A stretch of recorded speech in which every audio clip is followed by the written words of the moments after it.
Manado, kota cantik di kutub utara Sulawesi. Ratnamutu Manikam di tepi pantai. Dari utara, timur dan selatan dikelilingi bukit landai dan barisan pegunungan yang hijau.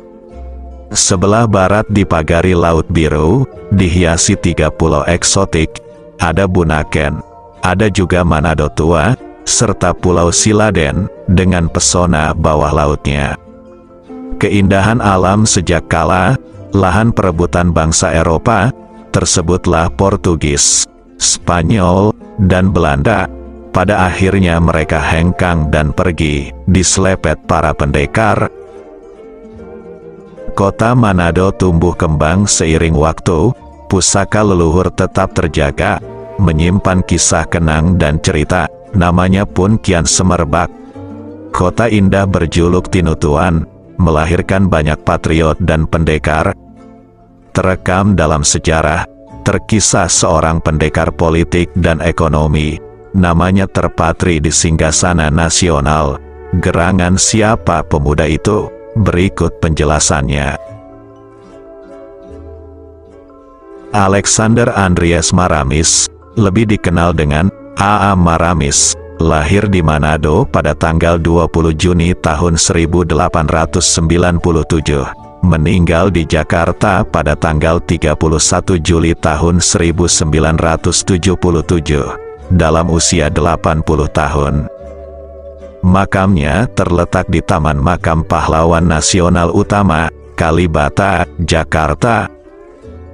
Ayahnya bernama Andries Alexander Maramis, yakni kakak kandung Ance dan Maria Walanda Maramis, dan ibunya bernama Charlotte Ticoalu. Pada tahun 1904, A.A. Maramis menempuh pendidikan dasar di ELS Manado, dan lulus tahun 1911. Pada tahun 1913, lanjut ke sekolah menengah HBS Batavia, dan lulus tahun 1918. Di Batavia, ia berteman Raden Ahmad Subarjo Jojo Adisurjo dari Karawang, dan Arnold Mononutu dari Manado. Pada tahun 1919, A.A. Maramis berangkat ke negeri Belanda, melanjutkan pendidikan hukum di Universitas Leiden. Ia teringat pesan ayahnya, supaya bersungguh-sungguh belajar, agar kelak bisa menolong orang banyak, untuk mendapatkan keadilan. Selama kuliah di Universitas Leiden, A.A. Maramis bergabung dengan Perhimpunan Hindia, Indische Vereniging, yaitu organisasi pelajar dan mahasiswa Indonesia di Belanda. Pada tahun 1922, Perhimpunan Hindia berganti nama menjadi Perhimpunan Indonesia. Dalam perubahan nama organisasi itu, A.A. Maramis berperan penting bersama dengan Muhammad Hatta dan Raden Ahmad Subarjo Jojo Adisurjo. Pada tahun 1924, A.A. Maramis sempat menjadi sekretaris Perhimpunan Indonesia. Dalam waktu yang bersamaan, Maramis lulus dengan gelar Mister in the Rechten, M.R., pada tahun 1924. Pada tahun 1925, dengan semangat Kawanua, A.A. Maramis kembali ke Indonesia. Sebagai ahli hukum, memulai karirnya sebagai pengacara di Pengadilan Negeri Semarang, Jawa Tengah. Pada tahun 1926, ia pindah ke Pengadilan Negeri Palembang. Kemudian pada tahun 1938, pindah ke Jambi. Setahun kemudian, berdasarkan Beslit Pemerintah Kolonial, nomor 42, tanggal 12 Juli tahun 1939, A.A. Maramis pindah praktik sebagai pengacara di Batavia. Ia sering memberikan bantuan hukum secara gratis. A.A. Maramis merasa kasihan melihat warga pribumi menjadi terdakwa harus duduk di lantai, membungkuk dalam-dalam dan sangat ketakutan. A.A. Maramis menilai perlakuan kepada para terdakwa pribumi seperti itu sebagai bentuk penghinaan pengadilan terhadap orang Indonesia. Apalagi ketika itu, hakim dan jaksa banyak menggunakan bahasa Belanda saat bersidang. Dengan kondisi seperti itu, membuat para terdakwa sulit menerima keadilan saat bersidang. Selama di Batavia, ia sering berkomunikasi dengan Mas Besar Martokusumo, salah seorang pengacara senior dari Brebes, lulusan Universitas Leiden, tahun 1922. Pada tanggal 8 Maret tahun 1942, setelah melalui pertempuran, Belanda menyerah kepada tentara Jepang. Lantas Indonesia diduduki Jepang. Pada masa ini, A.A. Maramis tetap menjalankan profesinya sebagai pengacara. Ia menjalin komunikasi yang baik dengan pemerintah pendudukan Jepang. Kedatangan Jepang memberikan harapan baru. Mereka menjanjikan kemerdekaan Indonesia. Pada tanggal 1 Maret tahun 1945, Kumakichi Harada, Komandan Angkatan Darat ke-16 Jepang, mengumumkan pendirian Badan Penyelidik Usaha-Usaha Persiapan Kemerdekaan Indonesia, yang disingkat BPUPKI. Akan tetapi badan ini baru benar-benar diresmikan pada tanggal 29 April tahun 1945, bertepatan dengan hari ulang tahun Kaisar Jepang, Hirohito. Badan ini dibentuk Jepang untuk mendapatkan dukungan dari bangsa Indonesia dalam Perang Pasifik melawan Sekutu. Balasannya, Jepang berjanji akan membantu proses kemerdekaan Indonesia. BPUPKI beranggotakan 67 orang, diketuai oleh KRT Rajiman Wediodiningrat, Wakil Ketua Raden Panji Suroso, dan 1 orang Jepang, Yoshio Ichibangase. Sebagai ahli hukum lulusan Leiden, A.A. Maramis terpilih menjadi anggota BPUPKI. Dalam sidang BPUPKI, A.A. Maramis merupakan representasi wilayah Indonesia Timur. Ia berperan penting memberikan pandangan-pandangan hukum dalam pembentukan Undang-Undang Dasar 1945.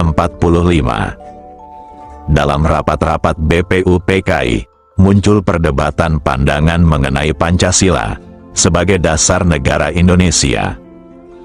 Perbedaan pandangan itu, terutama di kalangan nasionalis dan Islam. Untuk menjembatani perbedaan pandangan tersebut, agar lebih fokus pembahasan mengenai dasar negara, dibentuklah Panitia 9, beranggotakan Soekarno, Muhammad Hatta, A.A. Maramis, Kiai Haji Wahid Hashim, Abdul Kahar Muzakir, Abikusno Cokrosuyoso, Haji Agus Salim, Ahmad Subarjo, dan Muhammad Yamin. Pada tanggal 11 Juli tahun 1945, dalam salah satu rapat pleno BPUPKI, A.A. Maramis ditunjuk sebagai anggota panitia perancang Undang-Undang Dasar, yang ditugaskan untuk membuat perubahan-perubahan tertentu, sebelum disetujui semua anggota BPUPKI. Akhirnya, pada tanggal 22 Juni tahun 1945, Panitia 9 berhasil merumuskan rancangan pembukaan Undang-Undang Dasar Negara Republik Indonesia tahun 1945. Rumusan ini kemudian dikenal dengan Piagam Jakarta. A.A. Maramis turut serta menandatangani Piagam Jakarta. Kehadiran A.A. Maramis dalam Panitia 9 sebagai orang Kristen sekaligus wakil dari Indonesia Timur, serta menyetujui isi dari syariat Islam bagi pemeluk-pemeluknya itu, menjadi petunjuk penting bahwa A.A. Maramis merasa tidak ada diskriminasi dari keputusan tersebut. Piagam Jakarta mengandung 5 sila, yang menjadi bagian dari ideologi Pancasila. Pada sila pertama, tercantum frasa, dengan kewajiban menjalankan syariat Islam bagi pemeluk-pemeluknya. Frasa ini juga dikenal dengan sebutan 7 kata. Akan tetapi kemudian, muncul penolakan sekelompok orang di luar Panitia 9 terhadap keputusan Piagam Jakarta tersebut. Muhammad Hatta mendapat informasi dari seorang perwira Angkatan Laut Jepang, bahwa kelompok nasionalis dari Indonesia Timur lebih memilih mendirikan negara sendiri jika 7 kata tersebut tidak dihapus. Oleh sebab itu, sebelum sidang PPKI, Muhammad Hatta melakukan rapat terbatas dengan maksud untuk mengganti sila pertama, yakni kalimat menjalankan kewajiban syariat Islam bagi pemeluk-pemeluknya, kemudian diganti dengan kalimat ketuhanan yang Maha Esa, sila pertama Pancasila. Setelah dianggap telah menyelesaikan tugasnya dengan baik, BPUPKI secara resmi dibubarkan pada tanggal 7 Agustus tahun 1945. Sebagai tindak lanjut untuk mempersiapkan kemerdekaan Indonesia, maka pada tanggal 7 Agustus tahun 1945, Hisaichi Tarauchi, marsekal Jepang yang berada di Saigon, Vietnam, memberikan izin membentuk Panitia Persiapan Kemerdekaan Indonesia yang disingkat PPKI, yang diketuai oleh Soekarno. Dari 21 jumlah anggota PPKI, terpilih 2 orang dari Indonesia Timur, yakni Samratulangi dari Manado dan Andi Pangerang Petarani dari Bone. Namun, setelah rapat-rapat yang dilakukan PPKI, ternyata Jepang mengulur-ulur waktu, janji manis kemerdekaan penuh harapan palsu.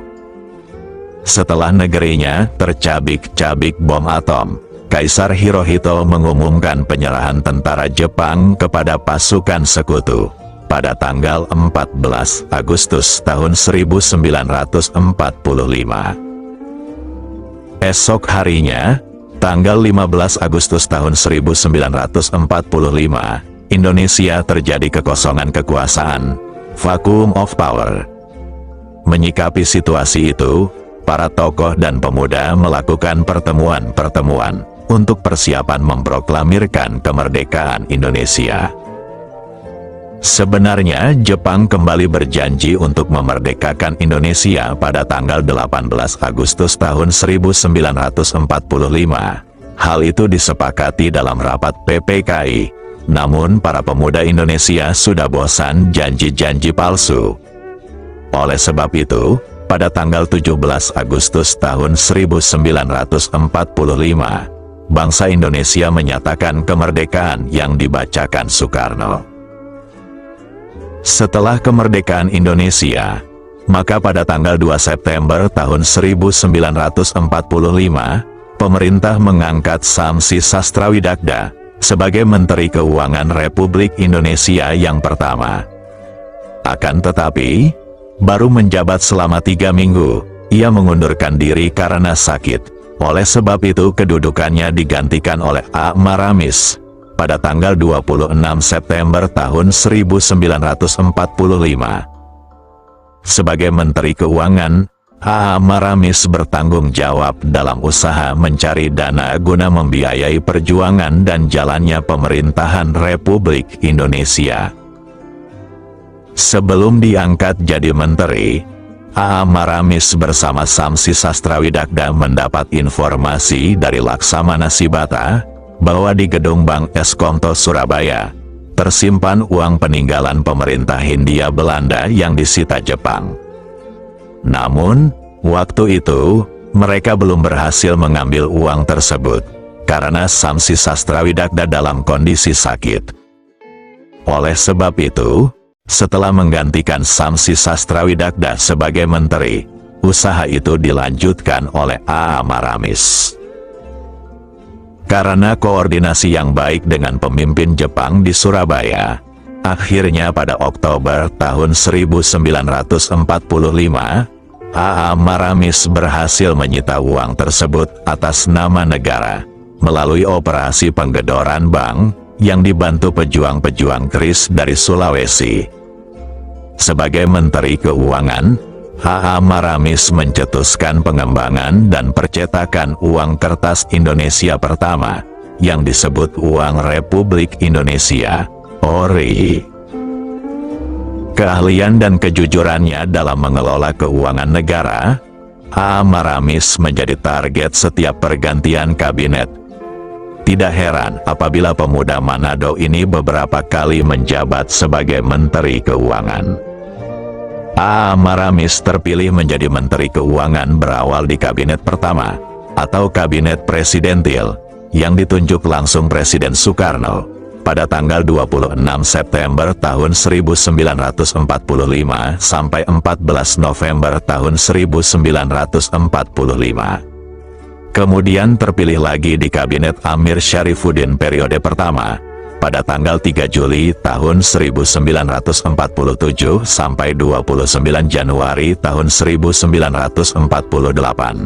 Kemudian berlanjut di Kabinet Amir Syarifuddin periode kedua, pada tanggal 29 Januari tahun 1948 sampai 19 Desember tahun 1948. Setelah Bung Hatta kembali dari pengasingan, A.A. Maramis terpilih lagi di Kabinet Hatta periode pertama, pada tanggal 13 Juli tahun 1949 sampai 4 Agustus tahun 1949.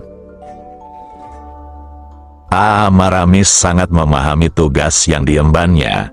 Sebagai ahli hukum ia tahu titik-titik yang tidak boleh dimanipulasi untuk memperkaya diri. Ia dikenal menteri yang jujur, bekerja ikhlas penuh tanggung jawab. Ia sering menasihati stafnya, jika lulus mengelola keuangan dengan baik, maka dimanapun kalian bekerja, niscaya mendapat kepercayaan tinggi. Karena itu jadilah pendekar kejujuran. Tak hanya sebagai Menteri Keuangan, A.A. Maramis menjabat sebagai Menteri Luar Negeri pada tanggal 19 Desember tahun 1948 sampai 13 Juli tahun 1949. Selain menjabat sebagai menteri, jabatan A.A. Maramis merambah ke luar negeri sebagai duta besar. Pada tanggal 1 Agustus tahun 1949, ia diangkat sebagai Duta Istimewa Indonesia, yang bertanggung jawab untuk mengawasi perwakilan-perwakilan Indonesia di luar negeri. Pada saat itu, perwakilan Indonesia terdapat di Bangkok, Canberra, Kabul, Kairo, Karachi, London, Manila, New Delhi, Penang, Rangoon, Singapura, Washington DC, dan di Kantor Perserikatan Bangsa-Bangsa di Lake Success, Amerika Serikat. Karena Maramis dalam tugas pengawasannya terus berada di luar negeri, maka ia diikutsertakan dalam delegasi Republik Indonesia untuk konferensi meja bundar sebagai penasihat tahun 1949. Bukan hanya itu, A.A. Maramis juga berkiprah di berbagai perundingan internasional, seperti pada konferensi PBB di Havana tahun 1947 sampai tahun 1948, dan anggota Mahkamah Arbitrase Indonesia, Belanda, pada tahun 1950. Pada tanggal 19 Desember tahun 1948, Belanda memulai agresi militer kedua. Lantas Presiden Soekarno dan Hatta, serta pejabat pemerintahan lainnya yang berada di Yogyakarta, ditangkap dan diasingkan ke Pulau Bangka. A.A. Maramis pada saat itu sedang berada di New Delhi, India. Lantas ia menerima kawat dari Bung Hatta. A.A. Maramis diinstruksikan untuk membentuk pemerintahan darurat di pengasingan di India, apabila Syafruddin Prawiranegara tidak dapat membentuk pemerintahan darurat di Sumatera. Namun, Prawiranegara mampu membentuk pemerintah darurat Republik Indonesia dan kabinet darurat di Bukit Tinggi, Sumatera Barat. Lantas A.A. Maramis diangkat sebagai Menteri Luar Negeri. Beberapa negara pernah ditempati A.A. Maramis sebagai duta besar, mewakili kepentingan Indonesia, diantaranya Duta Besar Indonesia untuk Filipina, pada tanggal 1 Februari tahun 1950 sampai 10 April tahun 1953. Duta Besar Indonesia untuk Jerman Barat, pada tanggal 1 Mei tahun 1953 sampai 1 Maret tahun 1956. Duta Besar Indonesia untuk Uni Soviet, pada tanggal 1 Oktober tahun 1956 sampai November tahun 1959. Duta Besar Indonesia untuk Finlandia, pada tanggal 10 Juni tahun 1959 sampai tahun 1960. Demikian besar kepercayaan yang diberikan kepada A.A. Maramis pada awal terbentuknya negara Republik Indonesia. Sudah barang tentu kepercayaan itu tidak semua anak negeri yang bisa melakukannya dengan baik. Pada awal tahun 1956, A.A. Maramis sempat kembali ke Jakarta dan menjabat sebagai Kepala Direktorat Asia Pasifik di Kementerian Luar Negeri. Jabatan ini hanya diembannya selama beberapa bulan, karena ia diberi tugas baru sebagai Duta Besar Indonesia untuk Uni Soviet, terhitung tanggal 1 Oktober tahun 1956. 2 tahun kemudian, Maramis mendapat tugas perangkapan sebagai Duta Besar Indonesia untuk Finlandia, dengan kedudukan tetap di Moskwa, Uni Soviet. Setelah menyelesaikan tugasnya sebagai Duta Besar untuk Uni Soviet dan Finlandia, A.A. Maramis dan keluarganya menetap di Swiss. A.A. Maramis menikah dengan Elisabeth Marie Diana Velhut. Ayah Elisabeth adalah orang Belanda, sedangkan ibunya berasal dari Bali. Dari perkawinannya tidak menghasilkan anak, akan tetapi Elisabeth memiliki seorang putra dari pernikahan sebelumnya bernama Lexi. Anak itu diterima dengan baik oleh A.A. Maramis, bahkan ia beri nama Lexi Maramis. Sejak tahun 1957, A.A. Maramis bersama istri dan anak angkat semata wayangnya Lexi Maramis menetap di Lugano, Swiss. Di Swiss, A.A. Maramis hidup kesepian sekian lama. Selain sudah berumur 60 tahun, kesepian membuatnya gampang sakit-sakitan. Pratisto, dokter ahli bedah otak asal Indonesia, yang bermukim di Bern, berbaik hati merawat A.A. Maramis. Dari hasil diagnosis, sang pendekar kejujuran dari Manado itu mengidap sakit lantaran kesepian. Lugano adalah kota ramai di Swiss yang kerap dikunjungi turis. Namun Alex dan istri jauh betul dari keramaian itu.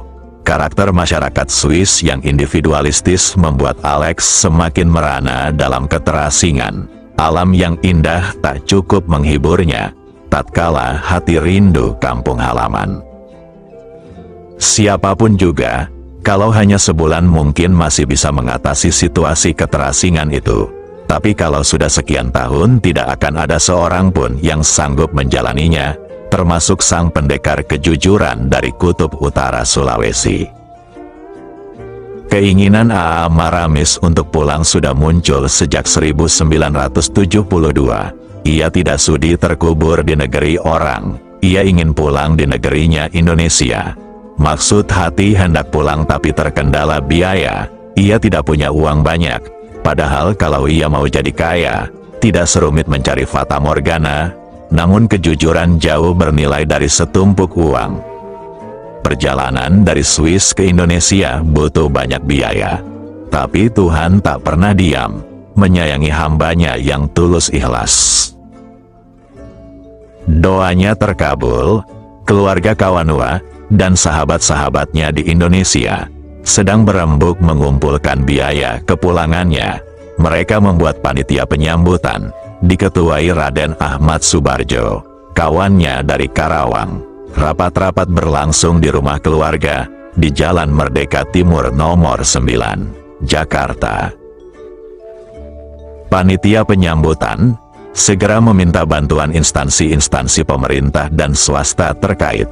Beberapa di antaranya adalah Sekretariat Kabinet, Departemen Luar Negeri, KBRI, PT Garuda, dan PT Jakarta Laut. Sebagian anggota Kawanua juga turut menyumbang.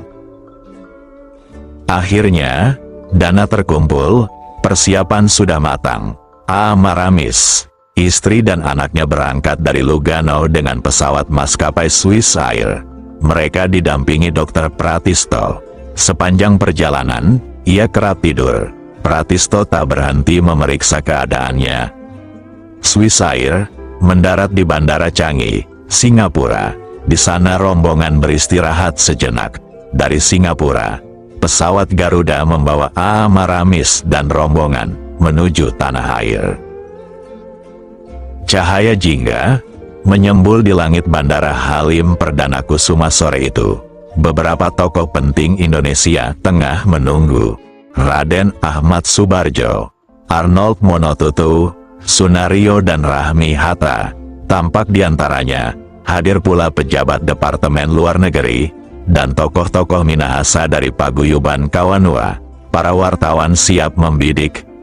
Sebuah pesawat milik Garuda mendarat di landasan pacu, merapat ke sisi terminal, lalu berhenti. Sepasang kakek nenek keluar, tertatih-tatih menuruni tangga pesawat. Sang kakek terlihat lemah. Dia celingak-celinguk memandang deretan penunggu. Dialah Alexander Andries Maramis, salah satu founding father Indonesia yang tersisa, pendekar jujur Kawanua.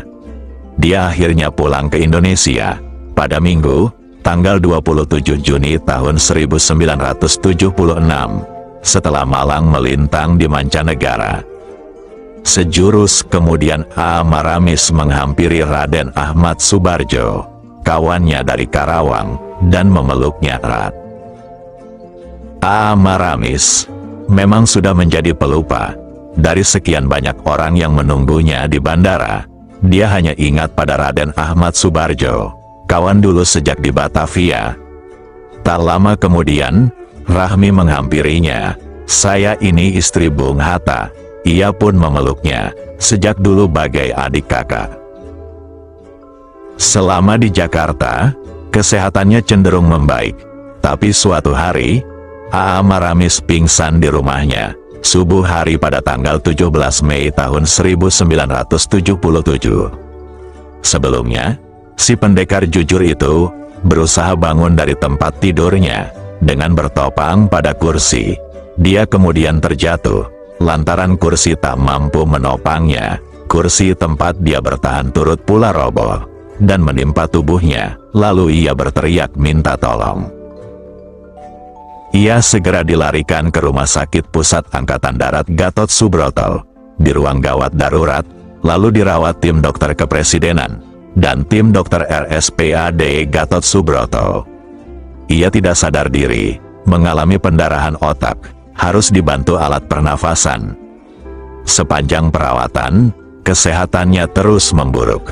Anggota keluarga bergantian menjaganya, Ance Maramis sang kakak, dan keponakannya, Richard Maramis. Pagi hari, tanggal 31 Juli tahun 1977, Richard kembali ke rumah keluarga di Merdeka Timur. Sehabis menjaganya semalaman, Ance menggantikannya menjaga.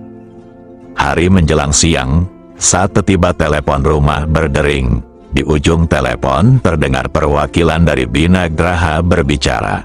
Ada kabar duka, A. Maramis wafat, sekira pagi menjelang siang.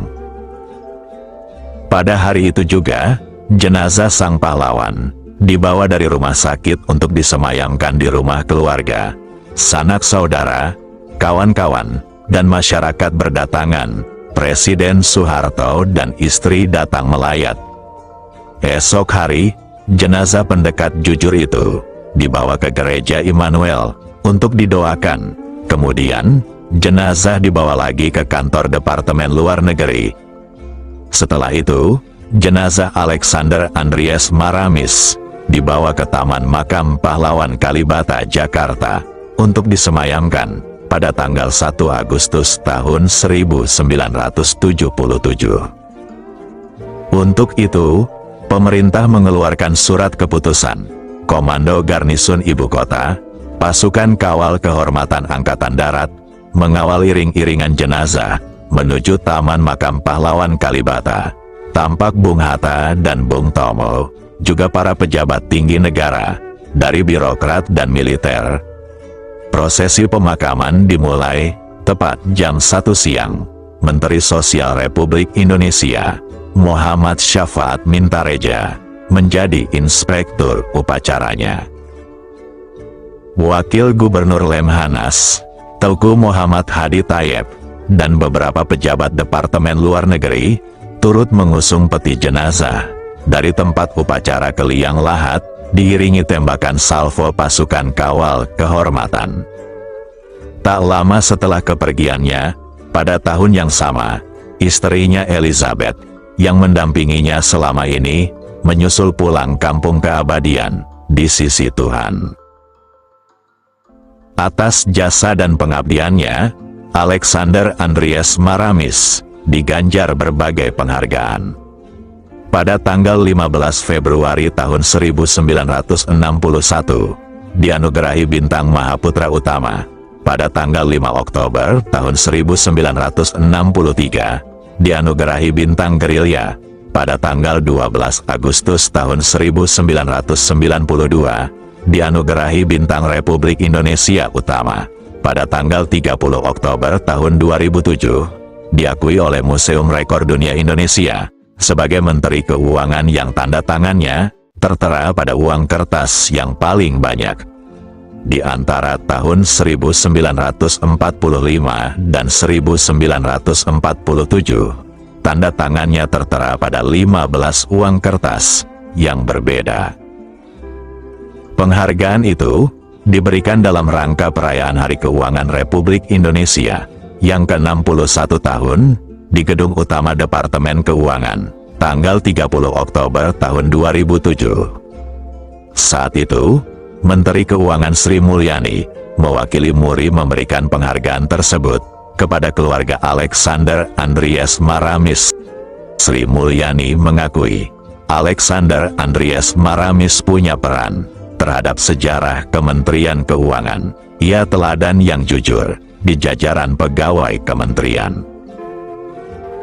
Tunggu dulu, tak hanya itu, puluhan tahun berlalu, namanya sempat tenggelam. Namun pada tahun 2019, nama Alexander Andries Maramis kembali mengharum. Pada tanggal 8 November tahun 2019, Alexander Andries Maramis dianugerahi gelar Pahlawan Nasional oleh Presiden Joko Widodo dalam sebuah upacara di Istana Negara. Yang menerima penghargaan mewakili keluarga ahli waris, Joan Maramis, cucu dari A.A. Maramis. Meski telah lama berpulang, jasa dan sederet pengabdian pendekar jujur itu tak pernah dilupakan hingga masa akan datang.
Pembacaan Keputusan Presiden Republik Indonesia oleh Sekretaris Militer Presiden selaku Sekretaris Dewan Gelar, Tanda Jasa, dan Tanda Kehormatan. Lampiran Keputusan Presiden Republik Indonesia Nomor 120 TK tahun 2019. 5. Almarhum Dr. Honoris Causa Mr. Alexander Andris Maramis, tokoh dari Provinsi Sulawesi Utara, masing-masing dianugerahi gelar Pahlawan Nasional. Presiden Republik Indonesia Joko Widodo. Penganugerahan gelar Pahlawan Nasional oleh Presiden Republik Indonesia. Kelima, almarhum Dr. Honoris Causa Mr. Alexander Andris Maramis, tokoh dari Sulawesi Utara, diterima oleh ahli waris. Kepada para pendamping ahli waris penerima gelar Pahlawan Nasional dimohon untuk mendampingi. Pemberian ucapan selamat oleh Presiden Republik Indonesia dan Wakil Presiden Republik Indonesia diikuti oleh undangan lainnya.